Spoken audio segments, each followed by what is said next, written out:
Hey everyone, Crisis here. With Creed 3 now out in theaters and seeing as Adonis Creed has seemingly stepped out of the shadows of his father Apollo and his trainer Rocky, I wanted to take the time to determine who would win between the titular protagonists of the Rocky Creed franchise, those being the Italian stallion Rocky Balboa and Adonis Hollywood Creed. Each fighter will be in their prime and will be giving it their all against one another in a drag-out boxing match. As to keep things simple here and to be in line with Creed 3, old man Rocky won't be in Adonis's ear to tell his people how he himself fought as a younger man mid-fight. That's obviously a pretty unfair advantage that doesn't really reflect Adonis's abilities anyway, and is kind of removed from the actual question we're trying to answer here. So with that said, Rocky's prime era is a bit contentious. Most people tend to agree that the character is at his most physically capable, stamina, durability, and endurance-wise in Rocky IV after his grueling training in the Russian tundra. And this is backed up by the character's description in official video games. As far as his outright fighting abilities or his skill level, Balboa improved massively after the events of Rocky III, where Apollo Creed, Adonis's father, took the time to actually train the Italian stallion one-on-one. However, as said in Rocky IV by Duke Sr., someone who had overseen the training of and even raised Apollo, Rocky at this point already knows all there is to know about boxing and is even beyond the need for actual sparring during the events of Rocky IV. No sparring?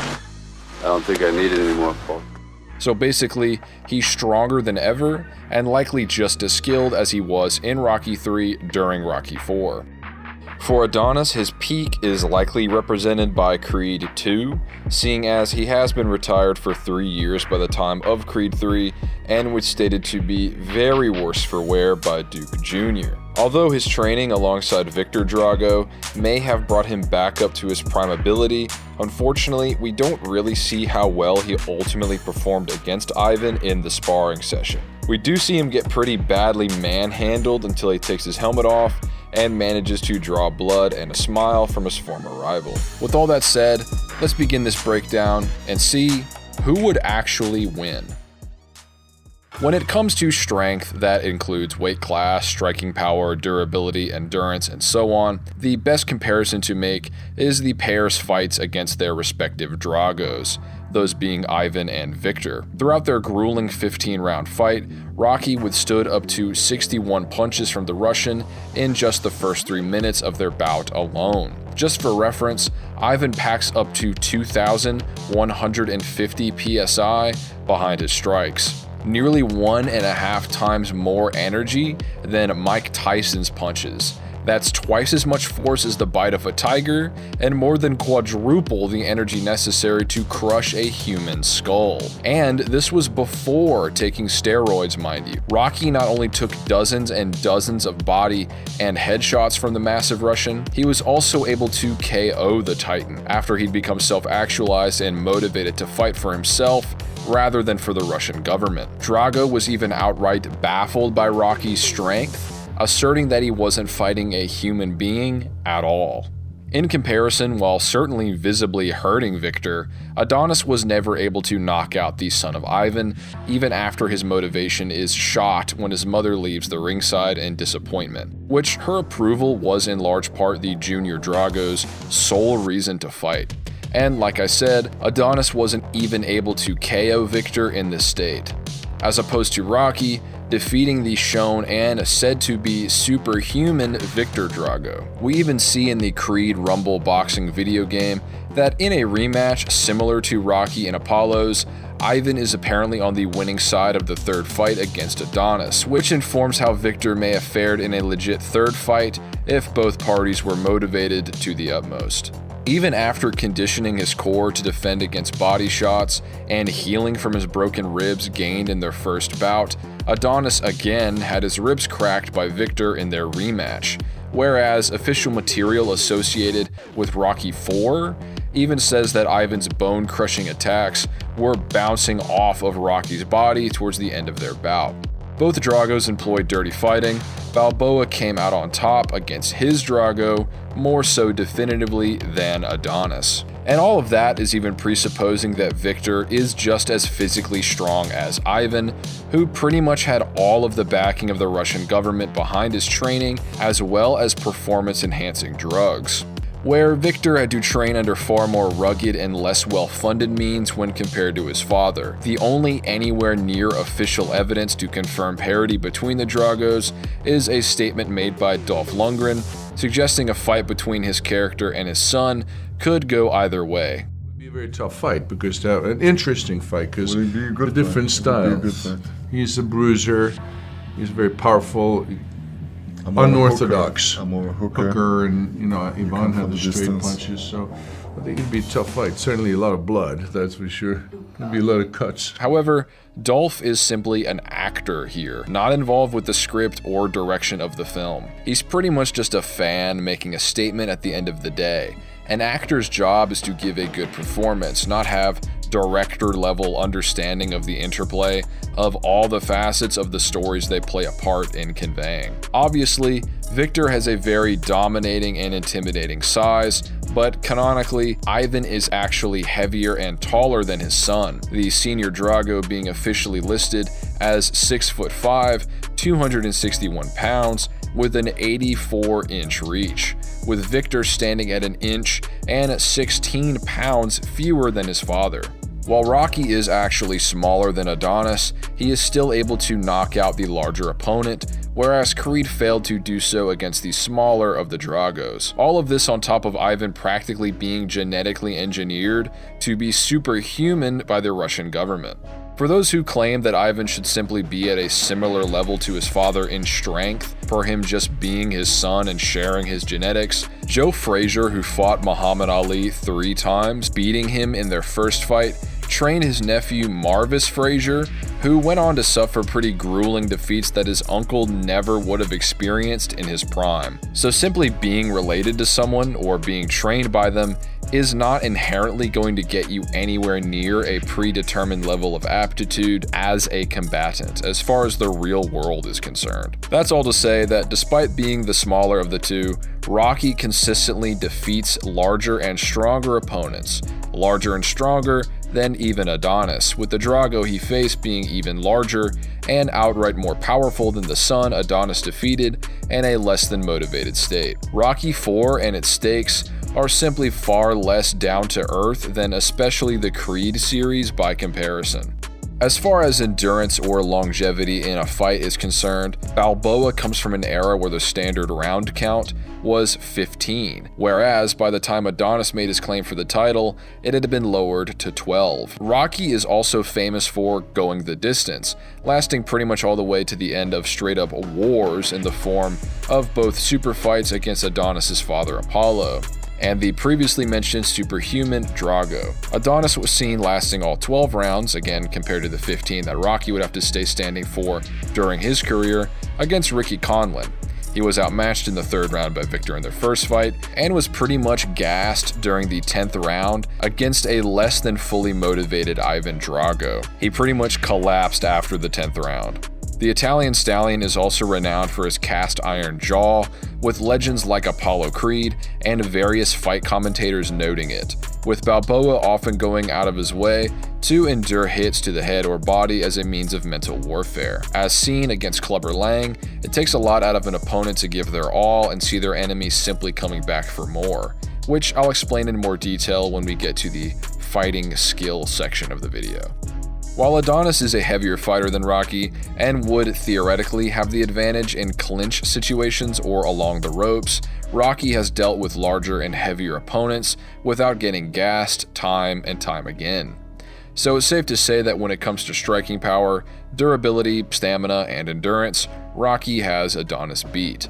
When it comes to the clinch or throwing around his or his opponent's weights, Rocky at various points contends with and overpowers Apollo, Clubber Lang, and Drago, all of whom weigh more, if not far more, than Adonis in some cases.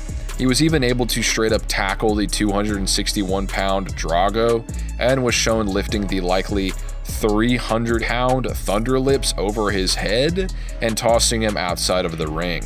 In his training, as seen in Creed 3, Adonis was seen pulling a small plane tied behind his back, crawling along the ground with it, which is obviously very visually impressive. However, based on everything we know, this is an out-of-prime Adonis, meaning anything we see him perform in Creed 3, he would likely be able to perform to a better degree in Creed 2, with pretty much peak Adonis being tossed around by Victor Drago in Creed 2, who we know weighs less than his father, the same super soldier Rocky could tackle and contend with in grappling. So, in all likelihood, Rocky has the advantage if the fight were to devolve to the two simply tossing their weights around. If it comes to it, Balboa could probably shrug Adonis off him in all likelihood. But of course, power isn't all that factors into a fight.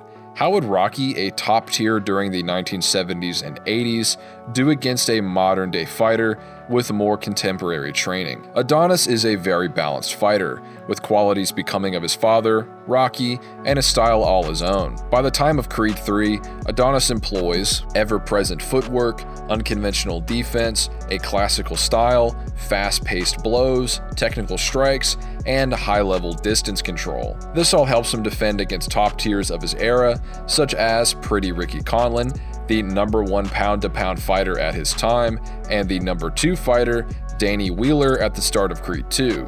And of course the deadly 25-0 upstart Victor Drago, as well as the rugged Damien. His training background consists of self-learned disciplines, as well as technique passed down from Rocky Balboa himself, a pupil of Apollo Creed, and Little Duke Evers, son of Apollo's own trainer. All of this makes Creed's eventual title as heavyweight champion of the world more than warranted. As for Rocky, he's an infamous southpaw slugger-style combatant, refined over the years by the legendary Mickey, Apollo Creed, and Duke Sr., the greatest boxing tactician around. After his initial loss against Clubber Lang in the wake of his former trainer Mickey's death, all of his footwork was apparently a one-for-one match with Apollo after being trained by his rival. He can switch it up from a conventional style back to southpaw on the fly, remaining elusive, employing great expertise alongside speed.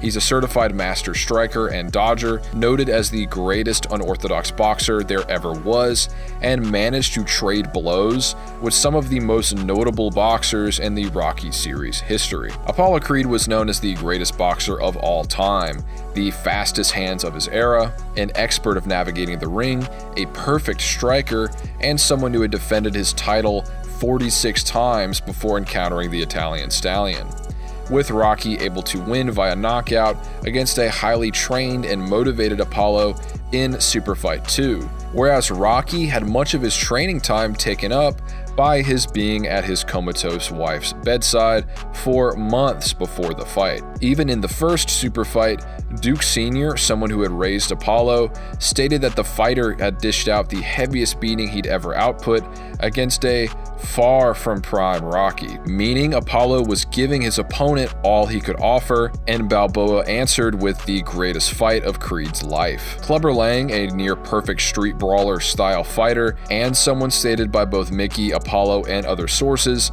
to be far more dangerous than Creed ever was. Rocky then goes on to pretty much skillfully embarrass Clubber within 3 rounds while in a sound mind and after a massive skill increase. Ivan, an outright perfectly trained boxer, described to be practically from the future as far as his training and skills are concerned, known as the ultimate fighting machine and the greatest challenge Rocky had ever had to face in his storied career. While Balboa of course endures many strikes from the Russian, he as well ultimately dodges and counters this fighter from the future. Being able to avoid and tag a boxer of this caliber at all is a very impressive showing, no matter how you look at it. Even when far out of his prime in Rocky Balboa or Rocky 6, Balboa is able to go the distance with a modern fighter in the form of Mason Dixon. While albeit a paper champion, he has similar lore to Ricky Conlan, another champ who in his own words had never been knocked down. Dixon held the title in 2006, with many of the Creed-era fighters becoming relevant only a couple of years after this. and old man Rocky was able to pretty much trade blows back and forth, only losing to Dixon's best via split decision. This is all after Duke, again someone who had trained Apollo, a fighter with 47 wins and 0 losses before the events of Rocky II, said in Rocky VI that Balboa was beyond the need for any additional training and already knew all there was to know about fighting when the aged boxer was up against a modern era champion. This is all to say that while Adonis may have an advantage when it comes to quote-unquote natural talent, Balboa has faced many opponents holding insanely impressive accolades and achievements, all with various styles, and through his training and willpower, he remains a relevant and intimidating boxer even into the mid-2000s. Dixon's own managers, who had overseen all of the fighters' training, knew that a prime Balboa would dominate Mason, so I wouldn't consider it valid to write off Balboa simply because he hails from a less recent era than Adonis. Many people attest to the skills of Muhammad Ali, with the fighter's prime lying within the 1960s, claiming he'd still be relevant against the fighters of today. Fittingly enough, Apollo Creed was admittedly modeled after Ali, so I think the fact that Rocky was able to beat Apollo with far less immediate training under his belt speaks to Balboa's skill as a boxer. Interestingly, in Creed Rumble Boxing, Rocky himself states that Adonis, post-Creed II, is a better fighter than Apollo could ever hope to be, with many fans and even Adonis himself referring back to Rocky's loss to Apollo after the events of Rocky III, arguably placing Adonis above Rocky's prime. For starters, however, Rocky's physical peak was in Rocky IV, as stated and presented on screen. So even if Apollo was outright superior to Rocky III Balboa, the Stallion's rugged and brutal training seen in Rocky IV pushes his strength to new heights. And secondly, in that same game, we actually learn a bit more about this fight behind closed doors, showing that it was much more of a friendly spar rather than the outright wars endured by both fighters in Rocky I and II. In fact, the only damage we see on Rocky after the secret bout is a mildly bruised eye. Compare that to the mangled state both he and Creed were seen sporting at the end of both super fights, and it's clear to see that this post-Rocky III fight isn't evocative of if these two legends were to have a proper rematch, with both boxers motivated to the utmost to best the other. Rocky, in this same game, even asserts that he himself from the past would beat Adonis as he is now. So Balboa believes himself to be better than Adonis, who he says is better than Apollo could ever hope to be, which is honestly pretty consistent with nearly everything else as it's been described. Many people, and I imagine fighting fans in general, have and will poke fun at the fact that Rocky